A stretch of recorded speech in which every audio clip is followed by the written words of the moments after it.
Yo, Counterattack podcast for myself, Daps. Do you think I should come up with a new intro? I've been doing that from the beginning. Yo, Counterattack podcast for myself. Nah, we're going to keep it. We're going to keep that. So, guys, I'm back. Merry Christmas. Merry Christmas. For those of you who are watching this fresh, it's Christmas today. I thought I'd give you something. I was going to wait until after Premier League games are back and we're going to be looking at some of those games. But I thought, do you know what?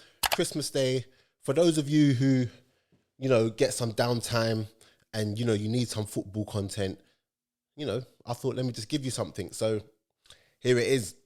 But guys, make sure, as always, you keep liking, subscribing, sharing. I've enjoyed the last week in regards to the feedback I got from the last podcast that I did. I honestly, I could see that things are starting to pick back up in regards to the engagement on social media.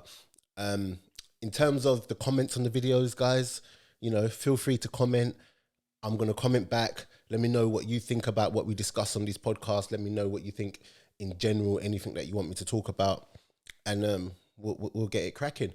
But today, I've just picked some random things to talk about. Things that I've seen in the paper, things that I've just, things that I've seen online, things that, you know what, there's something actually that I wanted to talk about. This wasn't even in my list, but it's literally just come because, should I get into it? Yeah, you know what, let's get into it. So earlier on this week, this is where I'm going to start with. I'm going to start here. Yeah. Earlier on this week, Dele Alli was booed off. Well, let me paint the whole picture.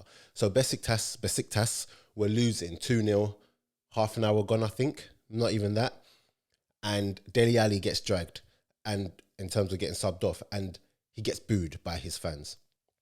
And you know, his management and the higher ups, they're not really happy with his level of fitness right now. They're not really happy with his contribution right now.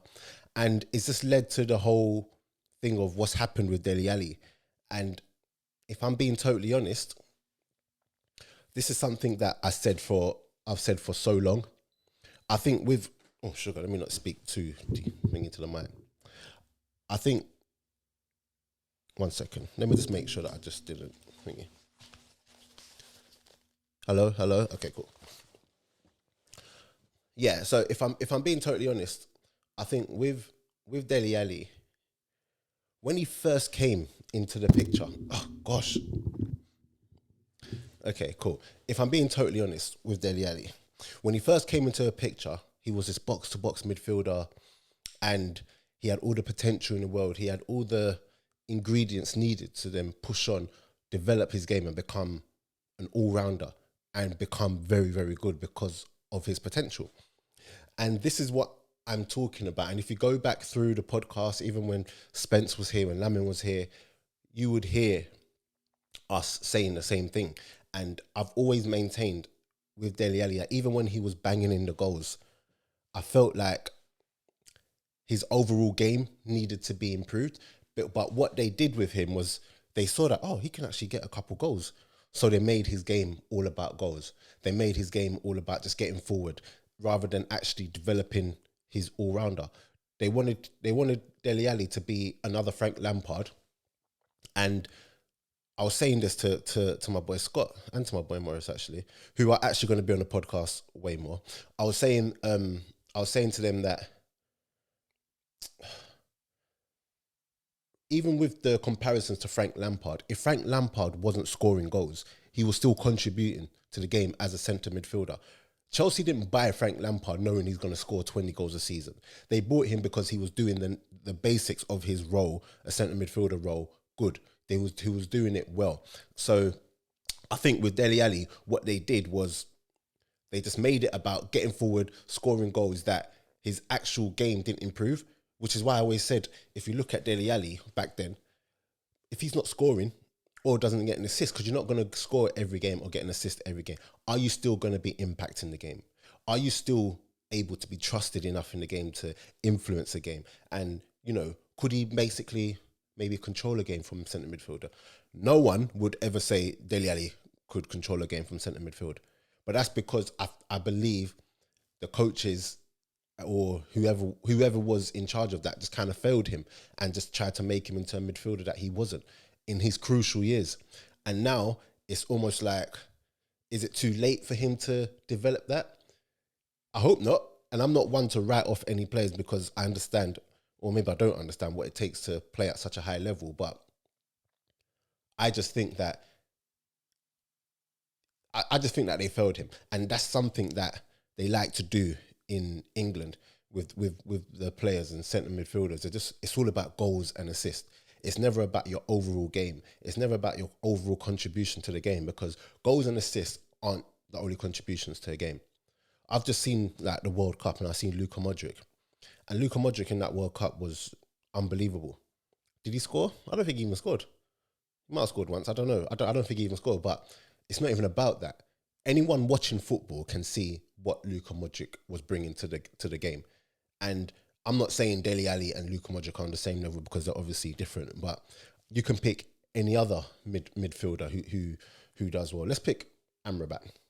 Amrabat's contribution in the World Cup was excellent. Did he score an assist? No. That's not, you look at him and you didn't think that's what he was there for, but he was influencing and impacting the game. And I just think with Dele Alli, the game has gone, you can't get away with being a luxury player when you don't have luxury ability. And I just think it's one of those games where if you don't have, basically teams can't carry you unless you're a Messi, unless you're Ronaldo. We've even seen it with Ronaldo now. Like, teams are not going to carry you. Teams are not going to, like, managers aren't going to build teams around players who can't do the necessary, like the basic things. And you can get away with it when you're scoring 20 goals a season, 30 goals a season, 20 assists a season. But if you're not doing that, you're not going to get away with it, which is what my gripe is with Bruno Fernandes. I felt like when Bruno Fernandes was going through that period when he first came and he was scoring all those goals, getting all those assists, I was like, okay, but when that dries up, what's the player we're going to be left with? What's the player we're going to see? And we've seen it. And, you know, not to make this about Bruno, but he flatters to the sea for me. So I'm going to see if I can get Morris or Scotty on the phone, because if I can get them on the phone, then they can probably break this down a bit easier for me. But it's Christmas Eve, so I don't know if they will pick up. Hopefully Scotty picks up though. This would be very embarrassing. It won't even be embarrassing. They're busy people. Let's see Scott. So guys, make sure you like, subscribe, share, and all of that good stuff. Hopefully. I haven't even warned them that they're going to be on a podcast if they do pick up. If Scott don't pick up, then Morris definitely ain't going to pick up. Because Morris is the hardest person to get in touch with. No messaging, sir. Nope. Didn't answer. Let's see Morris. So yeah, guys, whilst we're waiting, let me know what you think about Dele Alli, and let me know where you think it went wrong.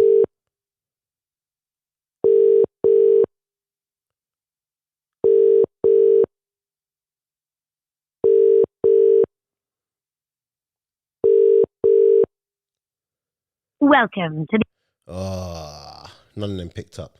Watch them call me back later on when I don't want to talk to them. But yeah, no, yeah, guys, let me know where you think it went wrong. Let me know. Oh, you know what? No, I need to get someone on the phone, because what I don't want to do, or what I'm trying to incorporate next year is, oh yeah, basically we're also gonna bring back the format where it's me and someone else. So there's gonna be regular people here. Lamin, Spence are still part of it. Michael is still part of it, but we're gonna get regulars here because I don't want you guys to just get totally bored of me. You're still gonna get me by myself at times, but no, every week you're still gonna get me. But also we're gonna release another one with regulars. So let's see if Lemon picks up. Yep, guys, this is one of those podcasts where it's not scripted. Daps. Lam, you're live on the podcast. What's happening? You can hear me, yeah? I can hear you, bro. What's happening? And you're live. I'm live, yeah? Yeah. Merry Christmas, mate. Thank you, mate. I may have just with flu. Ah, sugar. You're down bad, yeah? Yeah. I'm just saying with flu, mate. Me and the little one just kicking it at the moment. Okay, cool. I'm not going to keep you too bad then. I just wanted your input, basically, yeah. Yeah. Go on. In regards to, because obviously I've just spoken about Dele Alli. Do you hear what happened to him earlier on in the week? What, the Besiktas thing? Yeah, where he got dragged after half an hour. Yeah, but I think people misconstrued it because I think they thought they were booing him. I don't think they're booing him. Were they not booing the decision? No, I think they were booing him, and then after the managers come out and said he's not at the level needed. Again, he said that again. He said that again. So yeah, but basically, what I was saying about Dele Alli was that when he first came and he had all of that potential, instead of really developing his overall game, they just made it about scoring goals and being like the next Frank Lampard, and that's probably where it went wrong. But I just wanted to know quickly what your thoughts on what's happened with Dele Alli, like where you think it went wrong. Do you know what? I think Deli's an interesting one, man, because it's a funny one because I think there's more than one thing that's gone wrong there. You know, I think firstly, like you say, they made it about outcomes for him rather than his development. Yeah, and that 100% has a massive impact because there were times I think even at Tottenham he weren't playing that well, but because he was involved in goals or scoring goals, he just kept playing in it. And sometimes I think like you become a victim a little bit of the circumstances of your team. Yeah. Do you know what I mean? And I think in that Tottenham team, in fairness to him, he was important in that team. And this is why I kind of get on Pochettino a little bit. Cause Daps. Oh, there you are, mate. I was just... false alarm, yeah? Yeah. I had to go out and bloody stop it myself, mate. Bloody tackling fires and all sorts. No, I'm joking. No, I just pressed the stop button on wherever that fire alarm was coming from. But yeah, no. So you're gonna have to say what you're saying. I mean, you didn't really get into it too much, but basically, where do you think it went wrong with Dele Alli? You know, be as short as long as you want, mate. Yeah, I think for me, I think there was a few problems. There's a few things. I think the point you made was accurate about the fact that I think people made it about outcomes for him rather than development early. Cool. Thanks. I think people made it about outcomes too early for him rather than development because he left MK Dons as a very young man. Yeah. You know what I mean? As a kid, really, and to then have gone straight into that Tottenham environment. Of course, he started well, but you know, this is where I think kind of people like Pochettino kind of, not want to say failed him, but I think this is where they could have got a bit more and done a bit better. Because, like I said, there was times when he weren't playing so well, but because he might get an assist or, you know, he might have a lucky shot, he might score. It kind of papered over the cracks, didn't it? It kind of papered over. He just stayed in the team all the time. And I think he needed an opportunity to kind of really understand what he was going to be about. And if you think about it, people like you said, people were saying, oh, you know, they made him into that sort of Frank Lampardy type mold and it become about outcomes too soon. But even if you reflect on it, the reality is that he didn't, like, I don't even know, like, to be fair, he stopped scoring quite a long time ago. Do you know what I mean? Yeah. And it was a weird one because you looked at it and you started asking yourself, if he don't score, what else does he bring?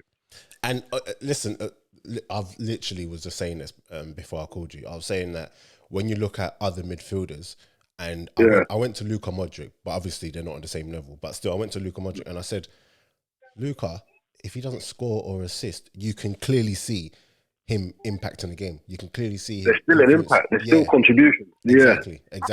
Yeah. And I also said, like, when Chelsea bought Lampard, because they always mention Lampard. When Chelsea bought Lampard from West Ham, they were not buying a 20-goal a season. No, exactly. They were buying a guy who just did the job of a centre midfielder, the basics. Yeah, he did a good job as centre midfielder. He gave you loads of work rate, high energy. He's good positionally well disciplined, mate. All of that kind of stuff. And I think, but this is what I'm saying, and I think sometimes people badge on about Pochettino's great development skills a lot. But to be fair, when you look at case studies like Dele Alli, I don't know, like I think that one's one that you could. Okay, so people are saying, oh, yeah, but Pochettino got the best out of it. I'm not sure he did. I think if Pochettino could have replaced certain players at certain points, I reckon he would have. Mm. But obviously the financial constraints at Tottenham didn't allow him to do that. So he had to effectively get the most out of the players, and he had to play his best 11 all the time. Do you know what I mean? Yeah. I think this is where the problem is. Like Dele's in a weird place, man, because he's almost like his identity as a footballer is not there anymore. Do you know what I mean? Do you know what's so funny? You say that, yeah. I saw a post on Twitter saying, there were two pictures of him and his missus, but they referred to him as the model's boyfriend as opposed to Dele Alli. Yeah, mad, isn't it? There you go. Imagine, he's not even Dele Alli, the footballer anymore. He's just someone's boyfriend. Crazy. There you go. Crazy. But I think, go on. Yeah. No, I was just gonna say, I think that's kind of a big problem. That's a big deal. Do you know what I mean? Like, Dele needs to. That's what I'm saying. That's why you don't even know. Like, when you put him in a team, where do you put him? Do you put him as a 10? You don't even know anymore. I was saying, yeah, that teams now, yeah, like managers aren't gonna build teams around luxury players that don't give you luxury output. Like you see Messi, and we've even seen it with Ronaldo. Like, no, like managers need players who can contribute, and it's all about the team at the end of the day. And if you're not even contributing in that way, then you've got no chance. And do you think it's like not finished for him? But because I'm of the thing that he had the platform of the Premier League. It's so hard to get to the Premier League that once you fall out of the Premier League, it's hard to then come back in. But you know what though? I don't think it's finished for him. I just think he has to reshape who he is. And look at it this way, yeah. Look at it this way. He went to Everton. No, in fairness, even under Mourinho, they were questioning his fitness levels and stuff like that. Yeah? He went to Everton, where I was expecting him to kind of prove all of those things wrong. But don't get me wrong, I wasn't expecting him to start creating 10 chances a game and scoring every game, because Everton don't do that. But you was expecting more than you got. He's only 26, you know. Do you know what I mean? But this is what I'm saying. So for him, he's got to look at his fitness. I said a few years ago that he put on too much muscle up top, like too much muscle weight for his frame. Yeah? And that might be a hindrance. Do you know what I mean? But I don't know, whatever it is though, he needs to like sort it out, because only he can tell you what it is. Yeah, exactly. Only he knows. And do you know what's mad? He might not know, but sometimes you get people that don't feel the same about the game anymore. Do you know what I mean? And that he looks like he could be in that space. But at the same time, Lamb, hold on. I've got Morris on the call. I'm going to call you back 2 seconds because Morris is going to contribute as well. I'll call you back 2 seconds. Morris, can you hear me? Yo, can you hear me? You're live on the podcast, by the way. No, I can't be. No, you are. I need 2 minutes of you. Not even that. I just need you to quickly break down what you were saying the other day about where you think it went wrong for Dele Alli. 1 minute, go. Oh, I cleared his throat. Huh? He had to. No, basically Spurs, through his developmental years, he's a box-to-box player at MK Dons, gone to Spurs, and he played in a system where he was rewarded for gambling off seconds and getting knockdowns. So a lot of his assists was feeding off of flick-ons and drop-downs and anticipations, and his goals were coming from those plays. So within those years where other players were developing in a solid position, he was in the number 10 but wasn't forced to create or develop his skill set. So essentially, once Poch leaves and you're not playing in that system no more, where do you belong? You're not like a world-class number 10 and you're not being able to create. And now you're not responsible enough to play box-to-box because you've essentially been successful from having to cheat, which was the system the Gaffer had created and which was successful. But outside of that system, you now look lost having any form of responsibility. Yeah. And I think that's impacted on him mentally. And he just looks at the moment as someone who doesn't really want to play football. Do you think there's a way back for him, or that's like literally Premier League? I think he's got talent. There is a way back if he wants it. And I think also it's okay. Like, if you sometimes, like, you might have thought you wanted to be a pro, like every single boy like wants to be a pro, and then you get to the point where you're like, actually, this might not be fulfilling, and I might want to do something else in my life. And he was also can do that as well. So either way, there's no shame. He should hold his head up, but he can't continue to do what he's doing because he'll spoil his legacy and career, and he's taking up space that other men can have. You know what I mean? Love that. But yeah, if he wants it, he can bounce back, definitely. But if not, he should bow out and go into fashion or something. Cool, Morris. Love for that, man. Love for that. Big up. But I was saying that in the new year you're going to be on the pod a bit more. So yeah, looking forward to it. Yeah, man. All right, then, cool. All right, bro. Big up. So there you have it. So we've heard from myself, heard from Lamin, heard from Lamin. The way I cut him off was a bit rude, but he's used to it from me anyway.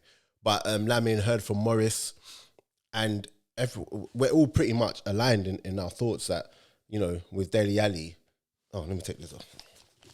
Yeah, we're all pretty much aligned in our thoughts that with Dele Alli coming through, he had all the potential to be a really, really good box-to-box midfielder, and they just didn't develop him enough. They made him all about getting the goals and getting forward and third man running and whatnot. And, you know, the side that he needed to develop in regards to being able to really impact a game and contribute to a game other than goals and assists just wasn't there. And, you know, it's a shame.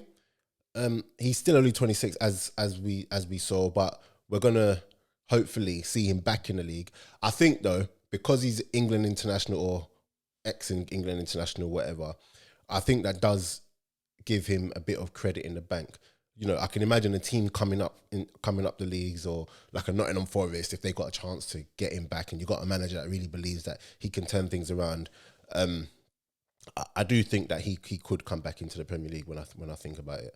But yeah, that's that. In the comments, let me know what you think. And you know, it's an interesting one. The next thing I wanted to talk about though was Darwin Nunez. So Darwin had a bit of a bad day against Man City the other day. And very quickly, all I'm going to say on Darwin is I'm not appreciated. I get that, you know, banter and whatever, but I don't know, people really just rubbish him, and people really do just come and just cuss him out and just say he's finished or he's rubbish. And I don't really like that, because not too long ago, people were bigging him up. People were saying, oh no, he's actually a good player. Do you get what I'm saying? I remember after the first game of the Community Shield, they were like, oh, it's Darwin over Haaland and that. We're so quick to flip-flap and whatnot. I think when you give them time, if you give Darwin time, he's actually going to come good, I believe. He has bad days, but when he's having good days, we have to big him up too, innit? And I think it's just indicative of where Liverpool are right now. I think Liverpool, the reason why this season they've kind of dropped off a bit is because, yes, they've had their injuries, but they're going through a period where they're blooding young players. So you've got Harvey Elliott coming through, young player, really, really good player. You've got Fabio Carvalho, young player, really, really good player. Are they ready to play at the level where, you know, they're challenging Man City? No. You got Darwin, first year in a new league, and, you know, young himself. So I think we just have to give them that grace and remember that, but don't totally write them off, because I do believe that next year, even later on this year, you just don't know how it will pan out, because Darwin can go and score three games on the bounce and suddenly people forget. And I think when you look at people that they're comparing him to the Haalands and the Kanes, and he's not there yet, but I believe he can actually go on to become a really, really good striker. So yes, I get it for banter, but sometimes it goes past banter and people just totally writing him off. Or maybe I'm just really that guy that's just like, oh, everyone is good, which I'm not. But let me know what you think about Darwin, innit? Is there a way that he can, prove his doubters wrong? Like, what does he need to do? Let me go into the next subject. I've got them written down today, Okay, so I just mentioned Haaland, yeah? And I feel like it's actually crazy that Haaland wasn't at the World Cup. Yeah, it's mad that Haaland wasn't at the World Cup because you just expect that when you have class players like that. I was careful not to say world class, but when you have class players like that, you just expect them to be at World Cups. But he wasn't at the World Cup, and when I saw him the other day against Liverpool, he looks like he's just ready to pick up where he left off. I feel like before the break though, he had a couple games where he didn't look tired, but he maybe it was that injury that he was coming back from, but he looks like he's ready again. And if we get anything like the Haaland that started off the season, it's long. It's actually long for the rest of the league. I'm so happy Arsenal do not have to play Man City for however many games, because I genuinely look at the other teams, even though Jesus isn't there anymore for the next 3 months, but we move. I genuinely believe that, I just don't want to play against him, but he's just unplayable when he's on his day. And then you got people like Kevin De Bruyne. Oh my gosh, another one. I mentioned the other day on the last podcast, Kevin De Bruyne, and how I wasn't liking how Kevin De Bruyne, how his name was being dragged through the mud. All of a sudden, he plays the other day, and people are rating him again. Listen, these are class players. Yes, he didn't have the best World Cup, but you don't play at such a high level for so long for the top team in England right now, for one of the top teams in the world, and be rubbish. It just doesn't make sense. So can we just put to bed now this whole Kevin De Bruyne, he's not good, he's not a top player, because when he's ready to turn it on, no one is matching him right now. Do you get what I'm saying? And I genuinely believe that what he's got and what he brings to the game is out of this world, and you can't not rate it. I don't know. Maybe it's just some of the things I'm seeing that just rub me up the wrong way. Saying he's a fraud. Kevin De Bruyne is a fraud. Yeah, okay. Like, can we just stop that? But top player. Like, when you got people like him, like putting in them crosses and assisting for Haaland, like, you just have to hold your hands up. Just have to hold your hands up and be like, nothing you can do there. Do you know what I mean? But whilst we're on City, actually, and that Liverpool game, I just want to say, yeah, I'm going to try to find the tweet as well. I always say this, but I'm going to try to find the tweet and put it up on the screen for this as well, yeah. But I've been saying, yeah, that Mahrez might have the best first touch in the Premier League. And his goal against Liverpool the other day, it just solidified that for me. That first touch was outrageous to set up the goal. Like, who in the league, I can't even think off the top of my head, people that even come close to him. Like, who would you say has a better touch in the league, in the Premier League, than Mahrez? No matter how, every time you see that ball come crossfield, he kills it, bang, dead in its space. I mean, dead in its place. Like, you can't put, I don't even know. I don't think anyone has got a better first touch than him. If there is, if I'm forgetting people, Firmino's got a good one. Not better than Mahrez though. Who else is there? Nah. I don't think there is. I think he's actually clear of anyone else in the league. If I'm forgetting someone, then please let me know. But nah. I don't think there is. Best first touch in the league. Guys, in the comments, let me know if I'm forgetting someone. But I don't think I am. So yeah, Mahrez, best first touch in the league. His goal was ridiculous the other day. And that's probably the last I'm going to say on Man City today. How long have I gone for? So guys, let me know if you guys are liking these shorter form podcasts. In the new year, I will be bringing back the interviews with players. Yeah, definitely. I was meant to have a couple in the off period, like during the World Cup, but I thought, let me start the new year off well with interviews and follow it through. So that's why I haven't really had anyone else on. Although there still might be one. There still might be one coming by the end of the year if I can get that one over the line for you. Start the new year off properly. But, oh yeah, Calvin Phillips. So Calvin Phillips has come back and he wasn't involved the other day. And Pep was saying that it was because his he come back a bit overweight, which, cool. But this is less about him come back overweight. And what I want to touch on is the fact that he's played 42 minutes, I think. Yeah, 42 minutes since he's made his move. And people are saying it's been a bad move for him. I don't think it's been a bad move. I think as the years go on, he will get games. I think the problem is that he's gone from being the main man to, has he got the ability to go on and be the main man at City? I think he's a very, very good player, like proper good player. I'm not even going to lie with that one. But where I think I don't think he's, with the way they play, apart from Rodri, they have players who, so you got Bernardo Silva, you got Foden, you got Gundogan. I don't think he's he's displacing any of those people. I think that for his skill set and for what he does, Rodri is the guy that they would, you need to come out of that team. And I think the best version of Calvin Phillips can be a good understudy for them.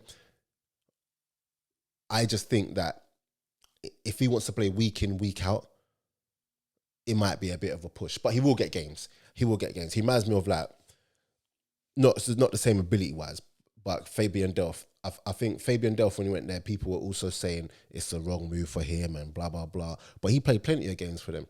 He played plenty. Do you get what I'm saying? And granted that it might... was he playing with better midfielders? I don't know. Was he? We'll have to think about that one. I don't know if he was playing with better midfielders. He might have been. But regardless, he got games, and I think he will get games. I think Calvin Phillips is a really, really good player. I actually think here, I don't even know if I would be so bold and say this, because I'm a big Calvin Phillips fan. In fact, I'm not going to say he's better than this other player I was going to say, but I think Calvin Phillips, a fit Calvin Phillips, and I think that's what the problem is here. He was just coming back from injury. England picked him up. He didn't play many games in the World Cup. He only came on and played, I think, against Wales, maybe, or Iran. And no, it was Wales. Wales or USA. One of them. Whichever game it was that he came on, outside of that, I don't think he was able to really put the work in needing to maintain his fitness, because you're training for games. You're not doing pre-season training during World Cup. So that's probably where it was. But I think he'll get his fitness back up, and I think as the season goes on, he will play games. How many remains to be seen. But yeah, that's that for me. But in regards to Calvin Phillips, I think he's a really, really top player. I'm gonna call this one. Bradley definitely won't pick up. I'm gonna try to call Bradley Johnson to have his say. He's probably got kids running around him right now if he does pick up. But let's see. Bradley.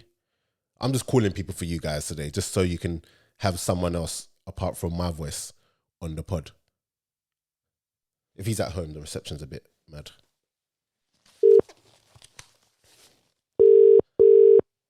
Yeah.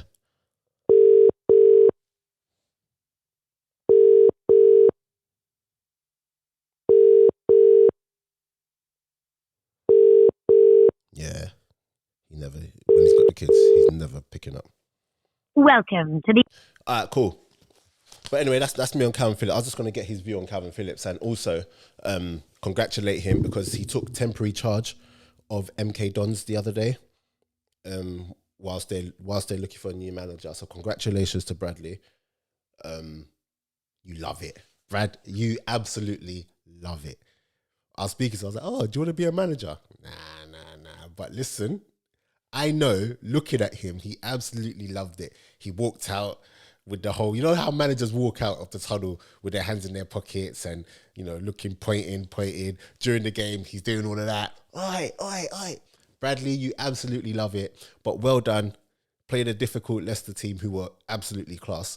But, you don't look out of place at all. And, yeah, man, happy for you, man. And I just know that's going to give you the itch. I know. I tried to call your phone just now. You didn't want to pick up, but it's cool. Don't call me later. Don't call me later at all, because we're gonna have this conversation on the podcast. But no, on the real, congratulations, Brad, and yeah, we'll see what happens in years to come with that one. Next topic. Haaland, Calvin Phillips. Okay, cool. So a bit of Arsenal chat now. Obviously, we are without.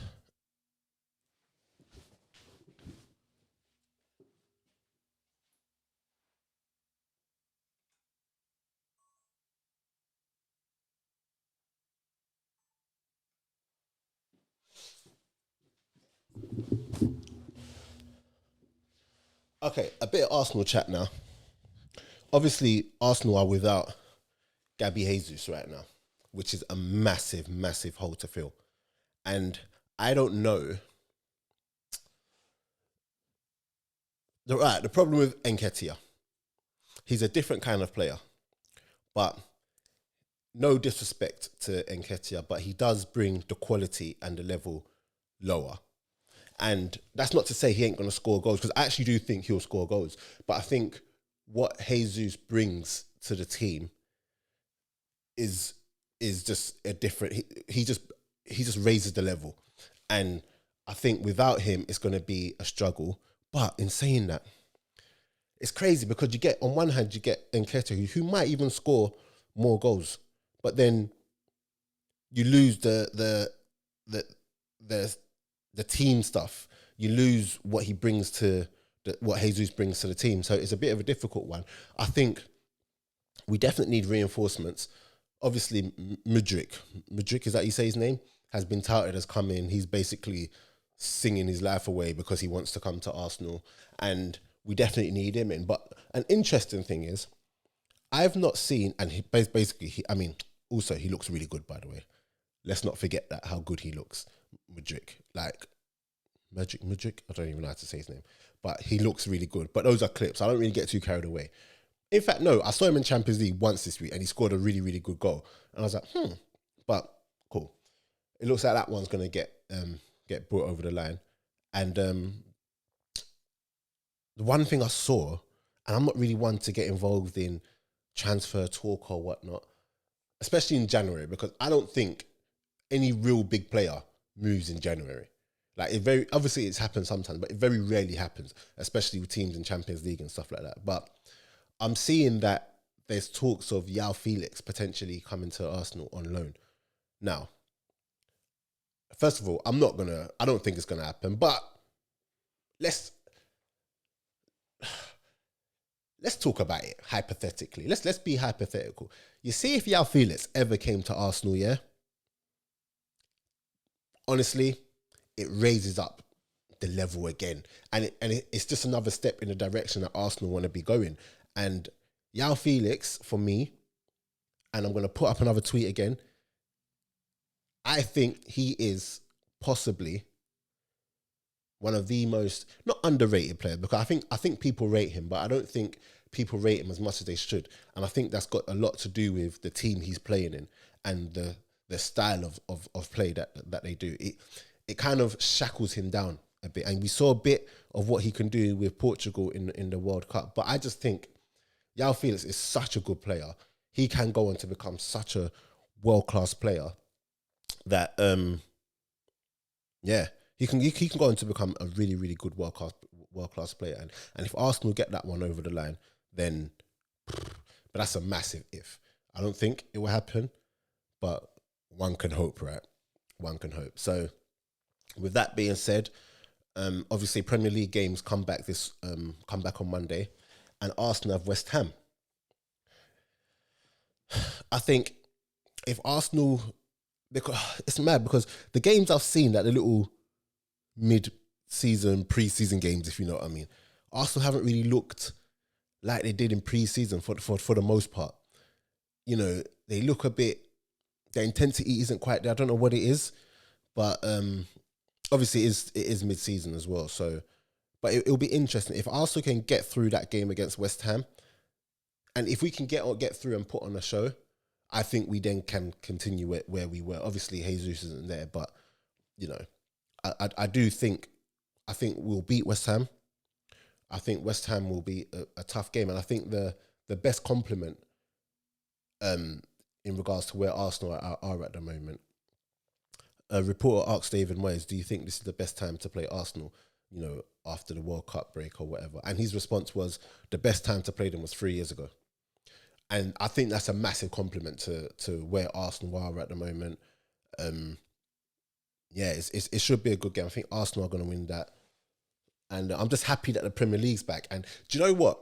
I think having the World Cup on, it's actually been better having the Winter World Cup for me, because we had all of that football in this time leading up to Christmas, and then bang, it finishes and the Premier League's back. The excitement for the Premier League is honestly, pardon me, honestly, like I'm really excited to have the Premier League back, and I think Arsenal will do it. It's crazy because if Man City weren't in the league, Arsenal will be sure on to win the league.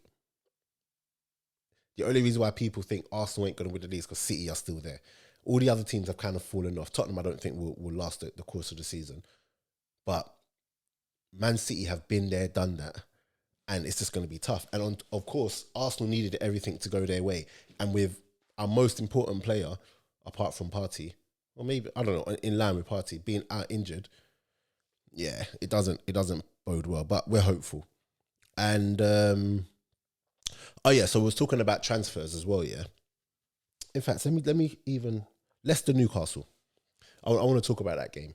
I think because Newcastle joint best defense in the league along with Arsenal, and they've been really, really good this year, and you know, trying to gate crash the whole Champions League party. I think that's going to be a good game, and I think the second half of the season, or the post World Cup part of the season, I think Leicester are going to surprise a lot of people. I went to go and watch them the other day against MK Dons, and even though it was only against MK Dons in the Carabao Cup, honestly, Leicester, for the quality of players that they had, they should be higher up. And I do believe that Leicester against Newcastle is a potential banana skin for Newcastle. And that's not me saying Newcastle aren't good or whatever, but I just think that there's enough there in regards to Leicester for them to get some kind of result. And I want to touch on Tielemans. I watched Tielemans very closely. I watched him very closely on Tuesday when I was watching him. And Tielemans is so good. I thought he was good before, but when you watch him live, you realise just how good he is. And it just makes you think that if Arsenal don't want him, then what kind of level are these people playing at? Do you get what I'm saying? Because even Iosi Perez, you know, someone like Amati, who at the back, like the levels are so clear right now. You just sit there and think, what are the levels that these men are really playing at? So, because MK Dons, like the professional team, League One, they're not no slouches. They're not no Sunday League team. And even though they are playing a different level, Leicester just always just look a cut above them. They always just looked like they always had so much time on the ball. Like quality wise, there was just such a big gap. So, but yeah, it just makes you think just how big is that gap. And I'm just happy that the Premier League is back again. Monday, I might try to do a watch along. I still haven't figured out how to do all the new stuff, like with the camera watch along and stuff, but I'm going to work it out for you guys. What's the other thing I was going to say? Transfer window. It's going to be interesting to see how... It'll be interesting to see how the transfer window works out this year, because normally you don't really expect too much movement in and around January. You know, you hope that there's movement, but you don't really expect it. But with the World Cup happening, I just think that with the World Cup happening, it's going to be interesting seeing the amount of people that nick moves in January as opposed to the end of season. So last podcast I spoke about McAllister. Could he go in January? Could the Champions League team, you know, get him? Because Brighton aren't in the Champions League, Brighton aren't in Europe. They could potentially get him. So it's just going to be interesting seeing the movement in and around January this time, especially after the World Cup, because you can imagine, you know, so let's say Cody Gakpo, he left the tournament with admirers and suitors are people really going to want to wait until the summer when people are going to be, when competition for these players is going to be much higher? Or they're just going to want to get it over the line in January, pay the higher price. So, I don't know. That's just another thing. But yeah, guys, just let me know what you think about anything that I've spoken about. We've spoken about Dele Alli today, spoken about Darwin Nunez, we've spoken about Calvin Phillips, whatever. Arsenal, you just comment and let me know. And I'm going to be having more people calling. I'm going to be calling more people for the podcast and getting more people's views. But guys, Merry Christmas again. Hope you have a happy New Year. And yeah, I'll see you on the other side. Wait, let me just make sure that I've done everything. Yeah, okay. I had one more thing. You know what? I'm going to quickly say this one. What I was going to say is, I was looking at players who aren't playing, aren't getting many games in the Premier League teams, who Championship teams would maybe go in and try and get. And one name that sticks out is Lyle Taylor for Nottingham Forest. To be honest, for the life of me, I don't know why he hasn't got any minutes whatsoever in the Premier League. That's, considering Nottingham Forest haven't been doing well for parts of the season, let me say, parts of the early season. I definitely think there's enough quality there for him to make the bench a few more times, or make the bench, regularly and come off the bench. But if I was a Championship team looking for promotion or in need of goals in general, Lyle Taylor would be a shoo-in for me. And he's someone that brings you goals. He's someone that knows that level, and you know what you're going to get with him. I think any manager that gets him playing and gets him confident and gets a confident Lyle Taylor, you're guaranteed goals and you're guaranteed performances. Yeah. But guys, let me know what you think about what I've spoken about today on the pod, and get in the comments, and make sure you like, subscribe, share, all of that good stuff. And we will be back. I might possibly get one in before the new year, but if I don't, have a happy new year. If I do, then I'll see you there. But Merry Christmas again. Hope you're having a great day, and spread the love. Continue to share the podcast and let me know what you think. In a bit, guys.